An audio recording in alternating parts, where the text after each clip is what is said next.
Alright, people, welcome back. Look at this. North of the mill, south of the brook, which is here. 1894, Theo Elm, 68.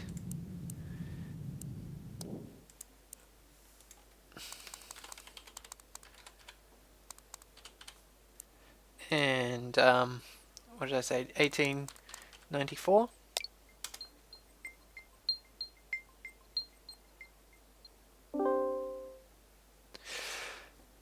So, yeah.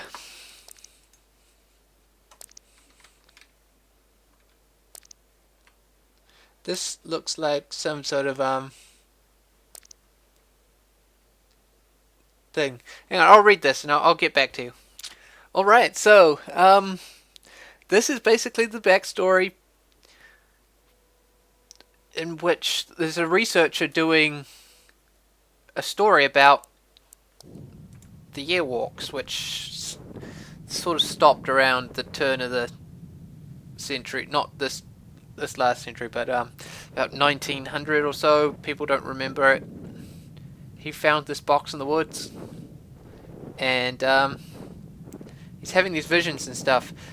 And it tells the story about the last person that they have any record of doing a year walk of is, I assume, this guy that we're playing as right now.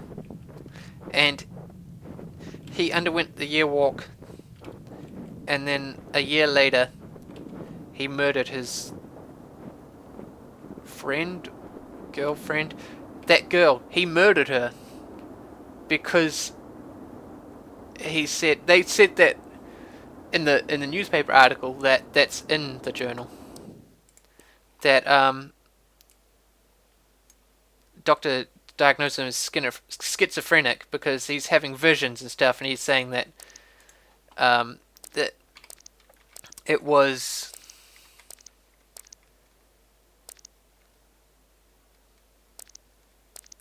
he thought it was set in stone, that it was absolute, that there was no way to avoid it. There's this sort of rift in time and space, and the watches, they make you do this thing before you can do the walk, but there's a price to pay, and they always demand their price. And the dude who's having the visions in the future, or like the current day, I mean, he's left a sort of message for you,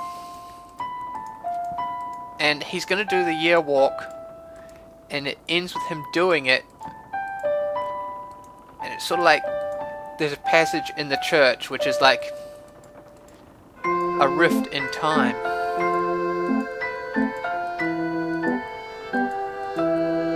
And so he's taken the box back in time. So she's gonna marry someone else, and in a fit of jealousy, this guy kills her, because there's no other way. Once he's undergone the year walk and seen the future, it's set in stone and it has to happen. And the journal's secret is about changing it so that she lives. And it's got something to do with the box. And I think I figured out how you open the box. So there are symbols inside the journal, and it doesn't just straight up tell you. It's like, there's some pictures in the journal, and they've got the clues hidden in them. So I think I've got my symbols. There's 4 of them.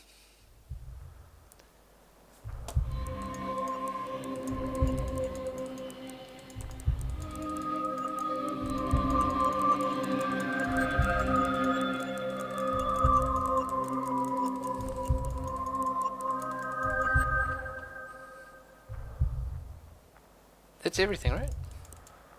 No, I'm missing one. Am I missing one? Oh, there we go. That's kind of annoying because that little one, and you don't realize that that's the thing. So, let's go get the box.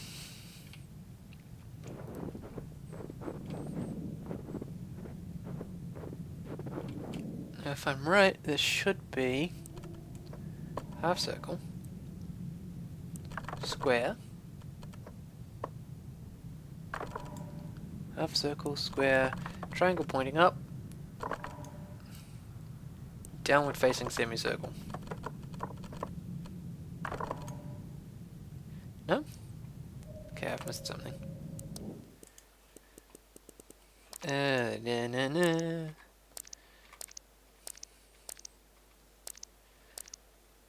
Let's see. Finds the box, it's pictures the church, pictures, box. 1 second, is that it?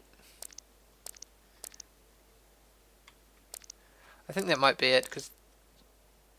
yeah, if that's the symbol. Okay, so let's try this again with... that. This one. The square. Triangle pointing up.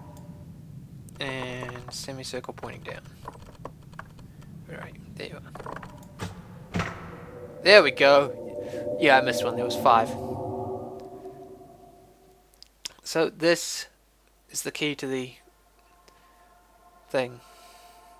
January 21st, yesterday morning, Veststorp killer Daniel Svensson was executed at Kristianstad prison. He was found guilty of the heinous murder of Stina Nilsson last year. The death sentence was criticized by highly renowned Dr. Hemma Lundbach, who stated that Daniel is suffering from an abnormal sight, conceived a problem discerning the past from the present, has visions of terrible creatures.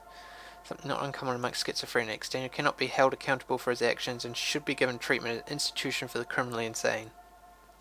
Execution was performed by Gustav Dahlberg. His 4th execution last year, he was able to perform the execution of notorious Lisa Rasmussen, who was charged with the murder of 4 infants in Vidstorp, but took her own life before since could be carried out.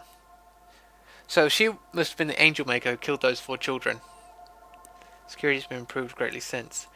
Daniel was composed during the whole process. Besides the slightly shaking hand so common amongst criminal type, you could not tell Daniel from any other young man. He sobbed loudly once as he laid his head down low, but quickly regained his composure. Quick prayer and a quick, swift, powerful stroke, and it was over. According to the attending priest, Granith, Daniel's last words were, "I should have killed myself, then none of this would have happened. You are long dead when I write this, and I have not yet been born. Yet we have a connection beyond life, death, space, and time. The impossible made possible by year walking.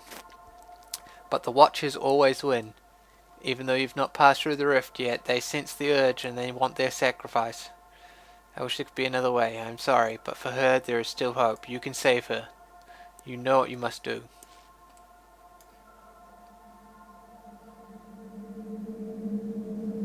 Oh, dang!